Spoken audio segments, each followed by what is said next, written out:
The Borel fire may be 95% contained, but the increased risk of flooding and debris flow in burn-scarred areas is going to last for years. In Havilah, I'm Corey O'Leary, your neighborhood reporter.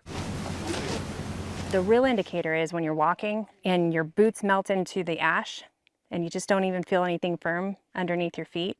That's because it is all ash and it burns so hot that it took every piece of vegetation that was there and crumbled it into ash. Abby Bolt, who worked as a wildland firefighter for 25 years, is showing me around her ranch in Havilah and explaining that not all burn scars are the same. In a place like this, you can see the intensity of it. The federally owned land that surrounds her ranch is also burned intensely, creating a higher risk of flooding and debris flow. At the top of her mind right now is her experience after the Canyon fire, which burnt near her ranch in 2010. And a year later, there was a day of thunderstorms in June. Like a freight train coming down the hill, large boulders and debris all crashed into our front yard at once. Yeah, this was a post-fire from the Canyon fire that came down from one of those drainages. She also remembers the B.A.E.R fire.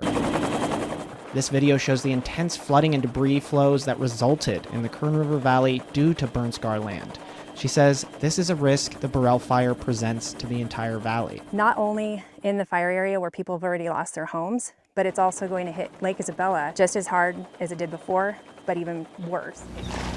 First and foremost, life and safety is what we look at. A burned area emergency response team is a team of watershed specialists sent out after a large fire by the U.S. Forest Service. Andrew Keith Stone helped lead the Borel B.A.E.R team. We also look at infrastructure, what effects to trails, roads, Forest Service campgrounds, that sort of thing may occur. For the past couple of weeks, the team has been assessing the burn areas of the Borel fire, looking at risks, and creating a soil burn severity map. It's really the key piece of data that the B.A.E.R team comes up with. Havilah Canyon is through this area here, and this is all draining that direction. So this is all, the red's all high soil burn severity. Never feels good when you're in the red on a map.